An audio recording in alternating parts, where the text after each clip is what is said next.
Anana guna thampano araham asa anana thinshe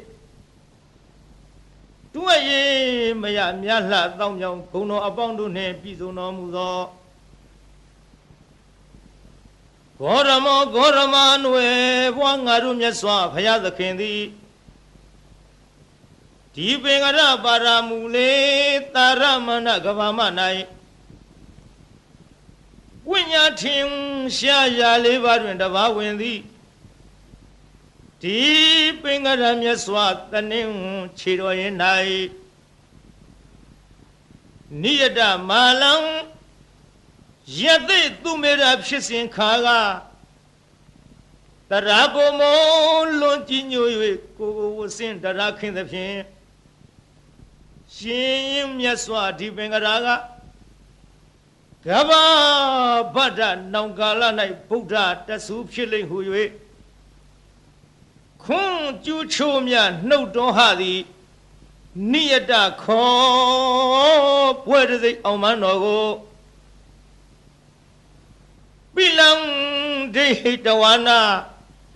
Yato long laya tu meita ne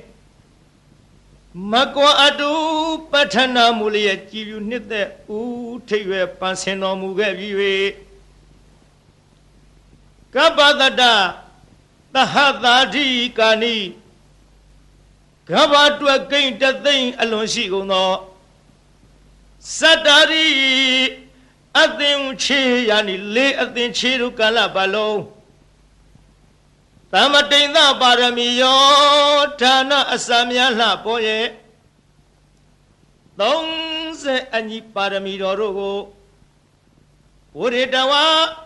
Ayewala amya apshin Phaya phit yan yi than jio ko Athuk phit chin tor mu bi we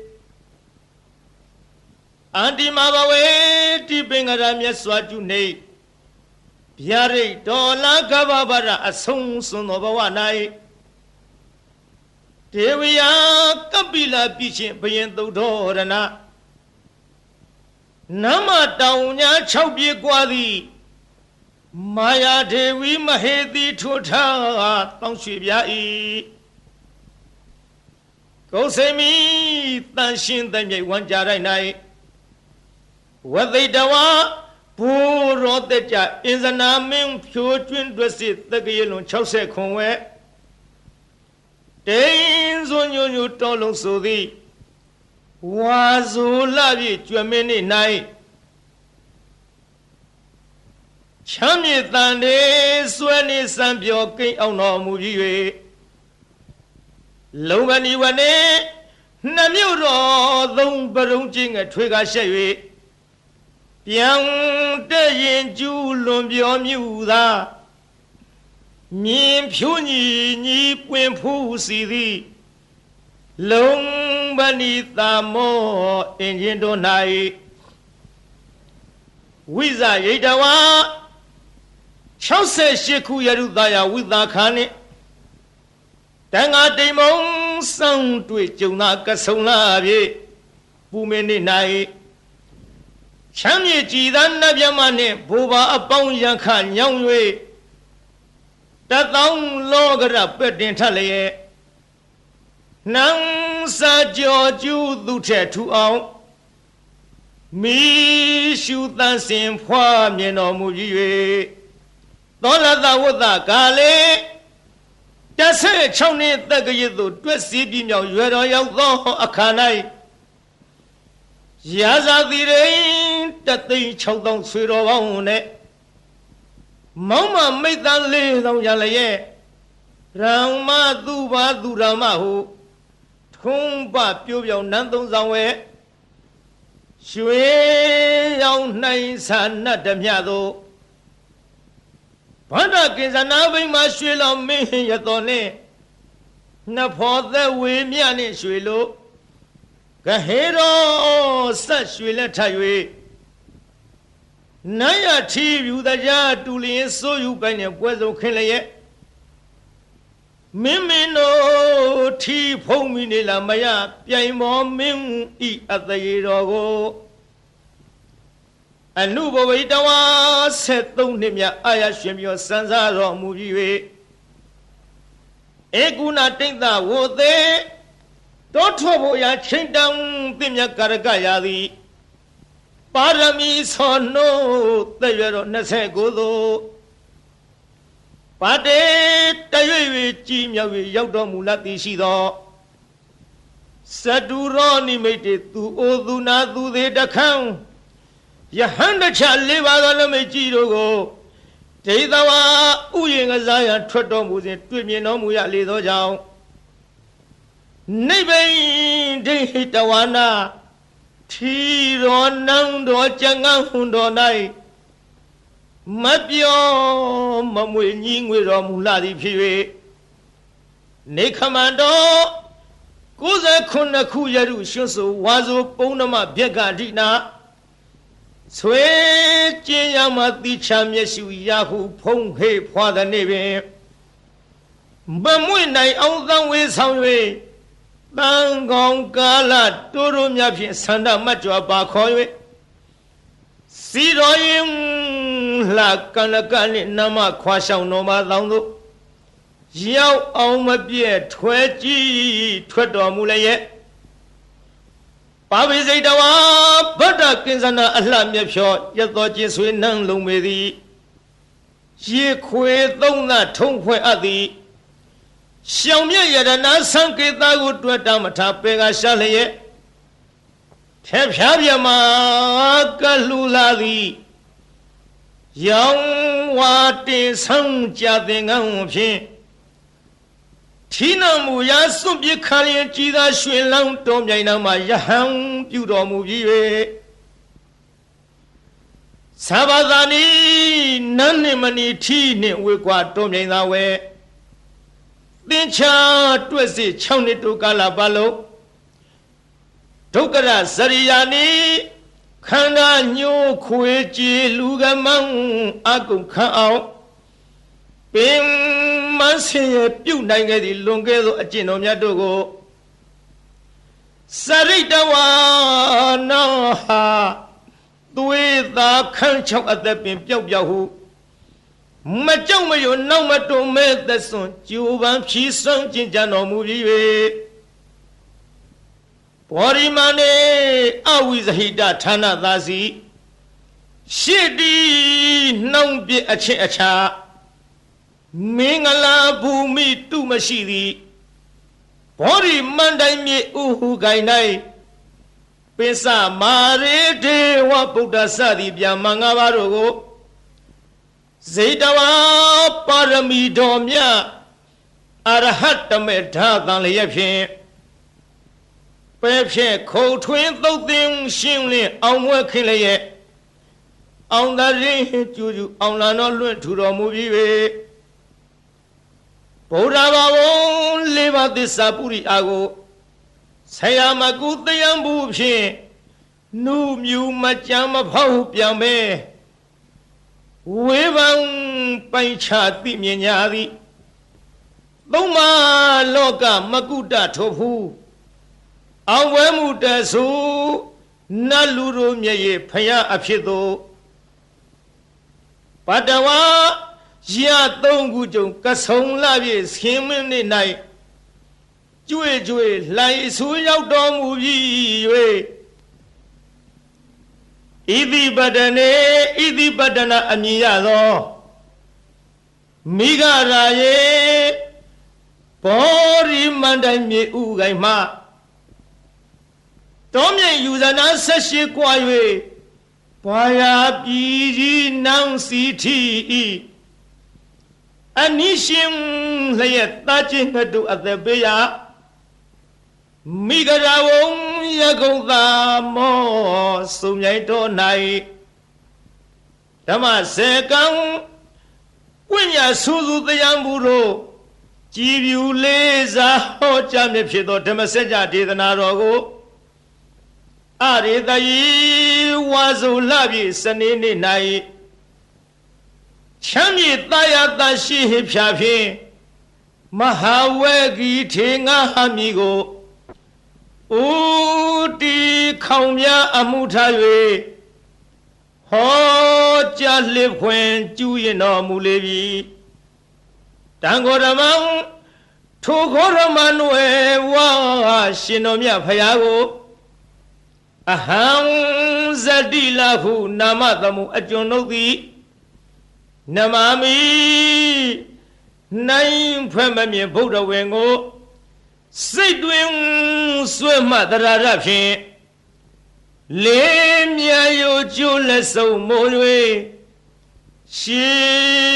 ခိုးကြော့လိုက်ပါ၏မြတ်စွာဘုရားသာ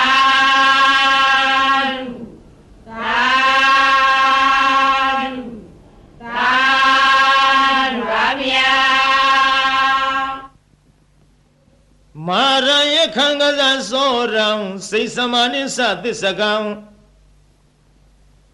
နာကံပကံစီနောစီနီဟောတုမေဇယမင်္ဂလံဇီနောအောင်မူရကတို့ဤအထွတ်တမုတ်ဥဆောင်အခေါင်ဖုံးမြတ်မြတ်ဖရာသည်မာရိစာဂိရိမေခလာဆင်းရဏကိုလျင်စွာတက်စီပလင်နီဝဲလေကြီးမိုးကြီးပြဘူးမိနှင့်မောင်ကြီးတရောင်တလှမကျွန်းပြခခွန်လျက်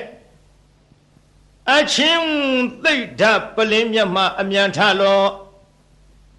စေမြညိုလွင်မောရီပင်နှင့်ပလင်တော်ကထင်အရှားပင်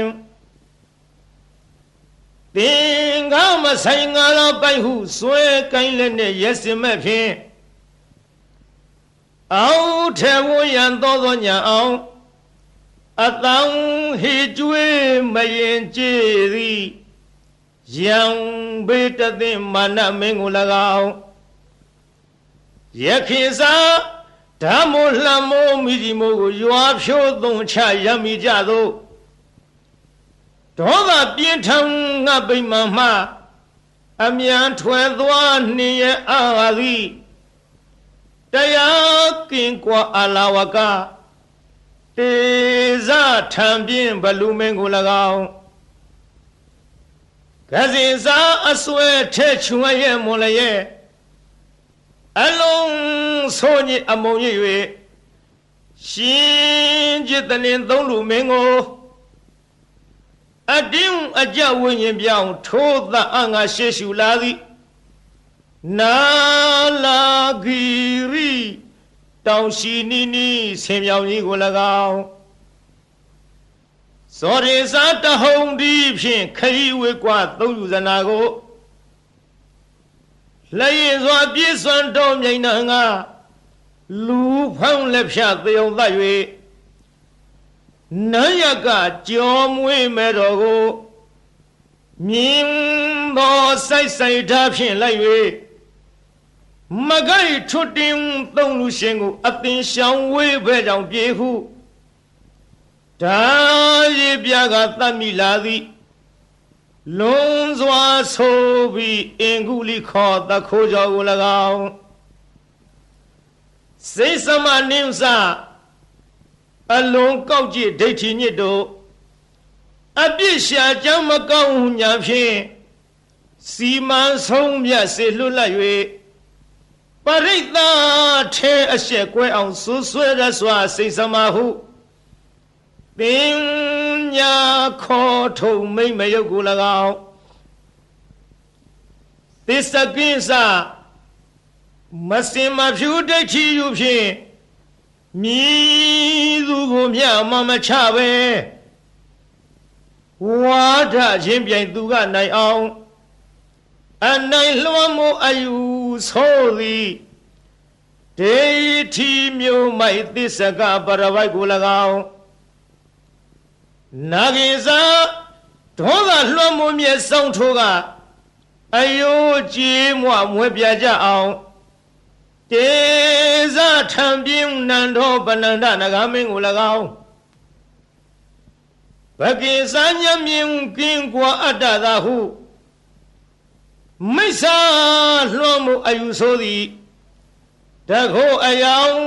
ထိန်ပြောင်ကြီးညီဘကအမည်ရှိတဲ့မြမကြီးကို၎င်းအဇီနီ ဒိဋ္ဌိကိုချဒေါသကိုပဲမန်းစွဲကိုချိုးသရာပြုတ်လျက်ရှေ့ခိုးတုတ်ကွာပြပြကြအောင်ဆုံးမသွန်သင်အောင်ဝဲဝင်တော်မူလေပြီဧတေနသစ္စာဝိဇေနထိုသို့ဘုရားရှင်ဤမြတ်ရှင်ဖုံဖုံကျေးဇူးကုန်ကိုကြည်ယုံမယွင်းနှလုံးသွင်းလျက်အောင်ခြင်းရှိချက်ဂုဏ်တော်နဲ့ကိုနှုတ်မြဖွာကြားဆိုလိုက်ရတဲ့သစ္စာစကားကြောင့်မေတ္တိတော်အားဇယမင်္ဂလံနှစ်ဖြာတွင်းပြင်ဖေးရန်စင်လျက်လိုအင်းဆန္ဒဟူသမျှသည်ပြေဝဆုံးစွာဆုံးဟွန်တော်ရာသို့အောင်ရအောင်မှုအောင်ကြောင့်ပြုသည်အောင်စုယရနာအောင်မြင်ခြင်းအဖျားပြသည်ဟောတုစင်စစ်မသွေဖြည့်ကြည်ဖြစ်ပါစေတည်းသာ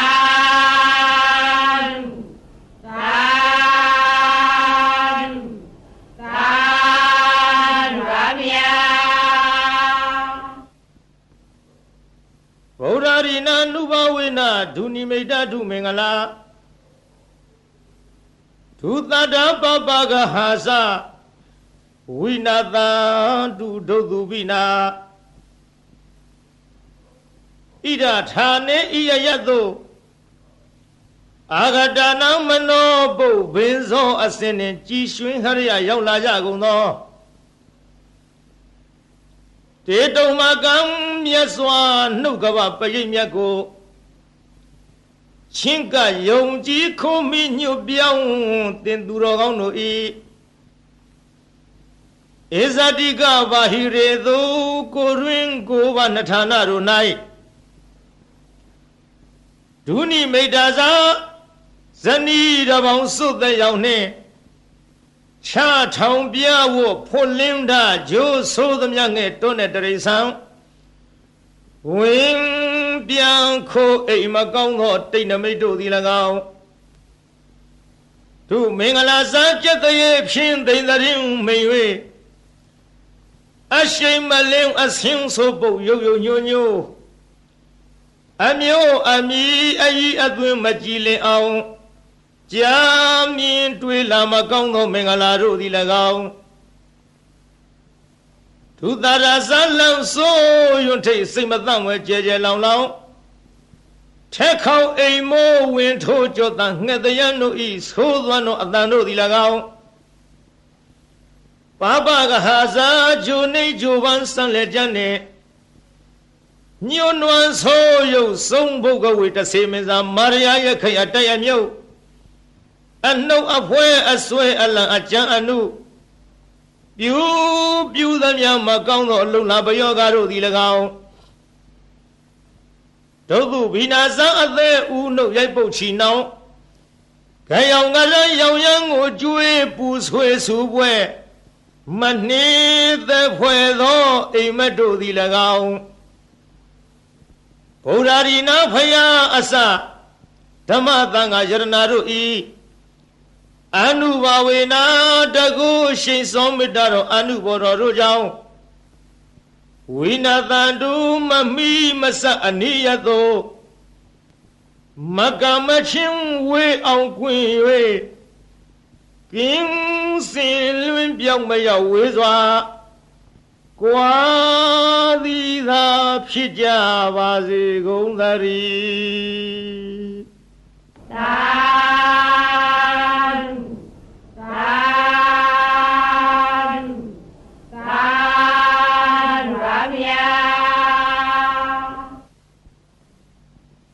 နမောတတ္တဗဂဝတောအရဟတောသမ္မာသမ္ဗုဒ္ဓတ္တသမန္တာသက္ကဝလိသူအတ္တရကိသန္တုဒေဝတာသာရမံမုနိရာဇသသူနံတုသက္ကမောက္ခရံဓမ္မသဝနာကာလောအယံဗရန္တာ Namo Tata Bhagavato Arahato Sama Sambuddhassa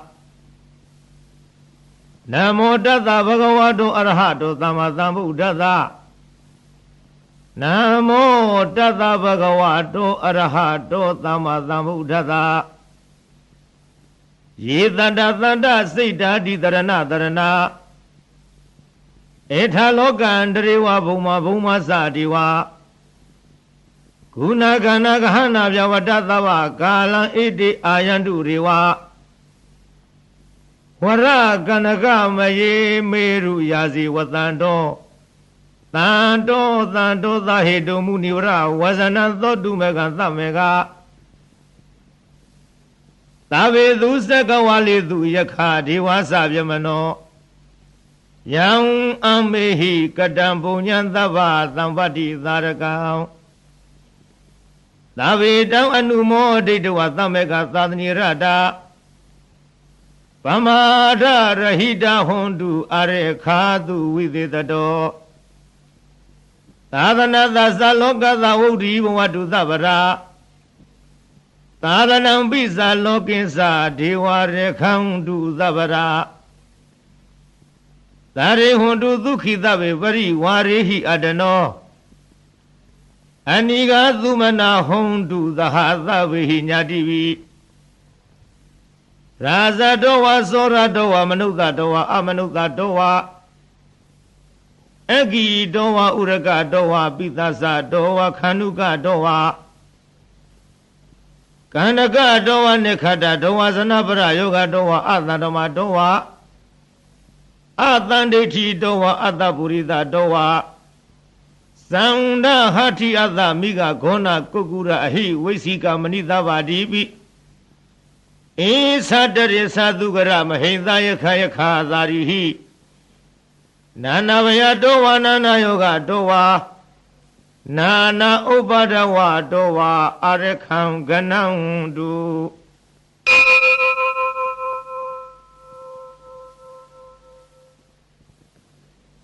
Yamingalandu Aradahi Sinayandu Tariwaga Duthanam Nadigi Soundi Atate Thimsa Mingalang Devi Down Deva Devina Tababa Winadanam Tava Loka Hida Thaya Mingalang Down Banama He Ewo Meduda Ekazamaya Bhagavata Vutiyam Viharati Zeta Vaniyanatha Benikata Arami Atha Kho Inyatara Devata Avikandaya Ratiya Avikanda Wana Kivala Kapan Zita Wana Obaditawa Yena Bhagavate Nupathikami Upathikami Dawa Bhagavandam Abhiwaditawa Eka Madam Athadi Eka Madam Thita Khota Devata Bhagavandam Gathaya Isavadi Bahureva Manudasa Mingalani Asinayo Akinka Mana Dutana Vyuhi Mingala Mudamang Adevana Sa Valana Vanidanisa Devana Uza Sa Puza Niyana Etam Mingala Mudamang Pati Rupati Zawazosa Puve Sagata Punyata Adadama Banirisa Etam Mingala Mudamang Bahudisisa Devisa Uniosa Dudekido Dubadita Sa Yawasa Etam Mingala Mudamang Madapitu Upathana Buddha Darata Dingaho Anakula Sa Kamanda Etam Mingala Mudamang Tani Sadama Sariya Sa Nyatagani Sa Dingaho Ana Wizani Kamani Etam Mingala Mudamang Arati Virati Baba Misa Bana Sa Dayamo Abamaro Sa Dhamidu Etam Mingala Mudamang Karo Sa Nivato Sa Tantu Thisakati Nyuta Kalina Dhammadavana Etam Mingala Mudamang Khandi Sa Thawasatata Thamanani Sa Dathanam ကာလိနာဓမ္မသာကိသဧတံမင်္ဂလမုဒ္ဓမောတဘောဇာပြမစရိယင်ဥဇအရိယသစ္ဆနာဒသနံနိဗ္ဗာနသစ္စိကရိယာစာဧတံမင်္ဂလမုဒ္ဓမောဗုဒ္ဓသံလောကရမေဟိစိတ်တံယတနာကမ္မတိအာသောကံဝိရာဇံခေမံဧတံမင်္ဂလမုဒ္ဓမောဧတာရိသနိကတ္တဝါနသဗ္ဗထမပါရာဇိတာသဗ္ဗထာသုထိန်ကိသန္တိတံတေတံမင်္ဂလမုဒ္ဓမော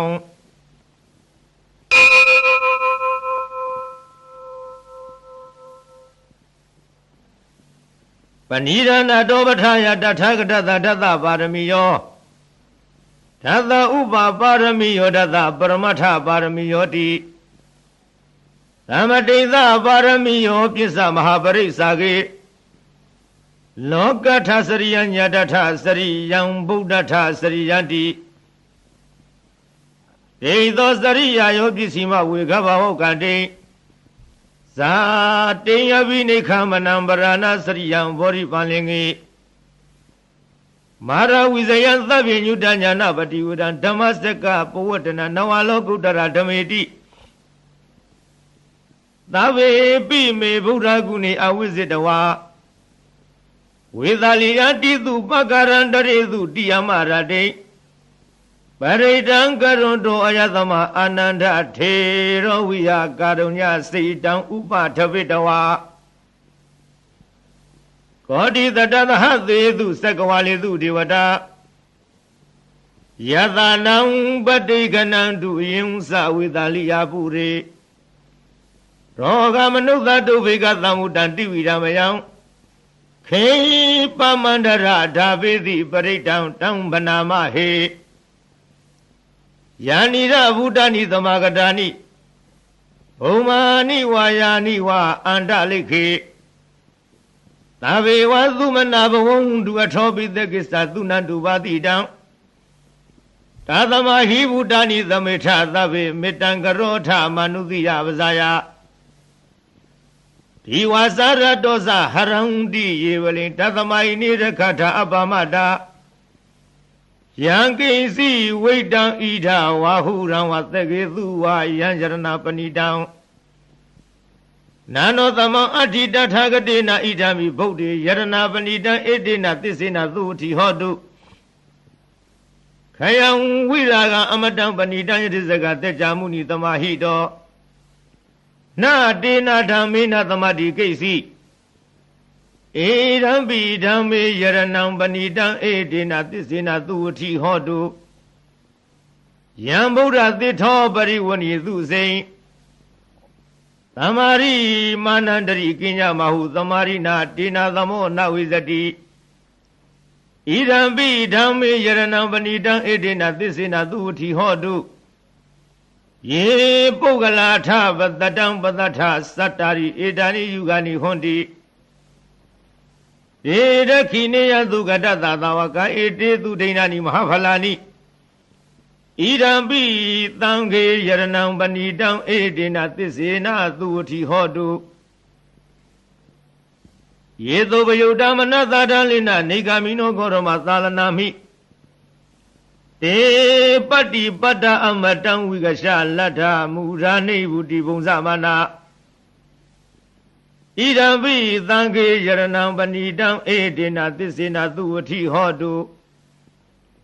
ယထိနာခိလောပထဝေတိတောတိယသတုဝိဝတိဟိအတ္တပကံပိယော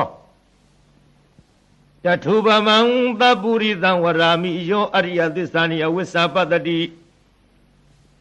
ဣဒံပိသံဃေယရဏံပဏိတံဧတေနသစ္စေနသုဝတိဟောတုယေအရိယသစ္စာနိဝိဝဝယတိဂံဗီရပြင်းညာသုတေတိတာနိကိစ္စာပိတေဟွန်တိဘုသံပမဒနာတေဘုံအထမမာရိယန္တိဣရံပိသံဃေယရဏပဏိတံဧတေနသစ္စေနသုဝတိဟောတုသဟဝတ္တဓသနာသံဗရာယတယတုရမဇဟိတာဘဝန္တိတေကာယဒိဋ္ဌိဝိစီကိစီတင်ဇတိလဗရံဝါဝိယထတိကိစီ Zatuha paye hisa viva mudo sisa vi thanani abavagato Irambi tangi jarana banita edina tisena tuti hodu Kesabi do kama karoti pavakan kayina wasa udasita dawa Bhava to tata parisaraya bhava tatita vrata uda Irambi tangi jaranam panidam edina tisina tuti hodu Vanavagume yathabudi teki gimana mati vathamadami gime Tatubamam dhamavaram adhidayi Nivana-gami paramahidaya Irambi bhuri jaranam panidam edina tisina tuti hodu Varo varenyu varadho varaharo anudaro dhamma varandhidayi Irambi bhuri jaranam panidam edina tisina tuti hodu Khinam purananavanati dhammavam virata siddhayati ke bhavadame Te khina visa avironi sana nevanti dhira yathayam vativo Irambi tange jaranam panidam edina tisina tuti hodu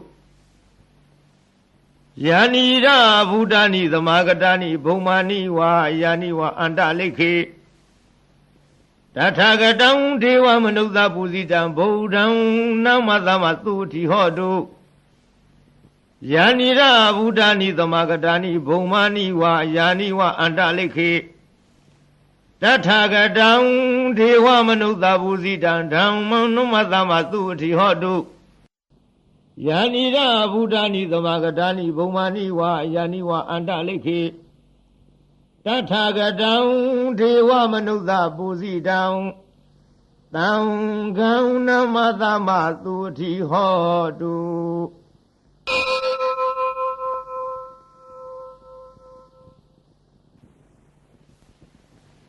Yadanubhavato yakha nevata tindi vindanam Yini seva nuyosando ratindi wa matandito Dukhantubati thudosa bhavankinsi na padati Ewa marigunubetam paritantam banama he Karaniya matha kudalena yanda tam param abhidhamisa Deko uzusa duhuzusa duvaso sada muruna limani Tando dagosa tubarosa abakisosa talhuka udi Tam tindariyosa nivakosa abagavo kulezo nanugiro Nasa kurama sarikesi yena venyubri ubavariyo Dukhino wa khemino hondu tava tatavondu dukhidata Yegezi panabu tatitata wathawa rawanavadita Igawaye wa mhandami zima radhakanuka thula Deitha waye wa aditha yewa dhurevadandi avidure Udawa tambavethi wa tava tatavondu dukhidata Nabarobarani kovitha nadi minjita kathasina kesi Yadodana brika tinya ninya minyata dukha misiya Madaya thaniya buddha mayuda eka buddha manurakhe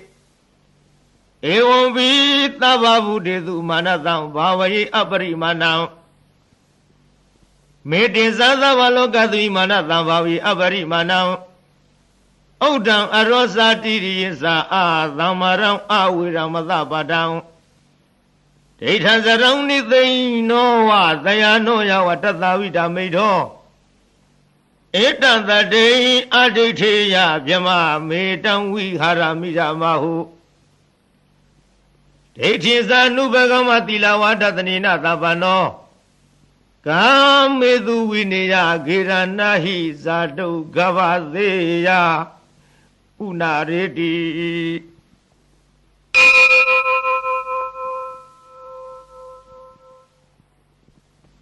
Tavadi vidhasatina deva matankaranviya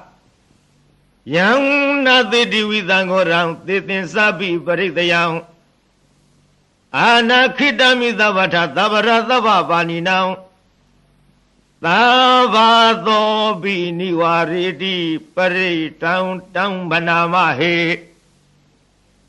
ဝိရုပခေဟိမေမေတ္တမေတ္တအေယပထေဟိမေသဗ္ဗဗုဒ္ဓဟိမေမေတ္တမေတ္တကန္နာဂောရမကေဟိဇာ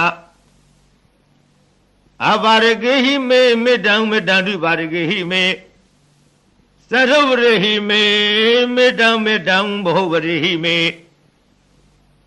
မာမောင်အပါရကောဟိတိမာမဟိတိဓိပါရကောမာမသတုပရောဟိတိမာမဟိတိဘောပရောသဗ္ဗေသတ္တသဗ္ဗေဘာနာသဗ္ဗေဗုဒ္ဓသကေဝလာသဗ္ဗေဝရယာနိပသံတုမာကိဉ္စီပါပမဂမအပမနောဘုရောအပမနောဓမ္မောအပမနောသံဃောပမာဏဝန္တနိသရိသဗ္ဗာနိအဟိဝေစီကတတပရိဩနာနာဝိတရဝုတိကကတမေရခကတမေပရိတံပဋိကမံတုဘုဒ္ဓနိသောဟနမောဘဂဝတောနမောတတ္တနာသမ္မာသမ္ဗုဒ္ဓနာ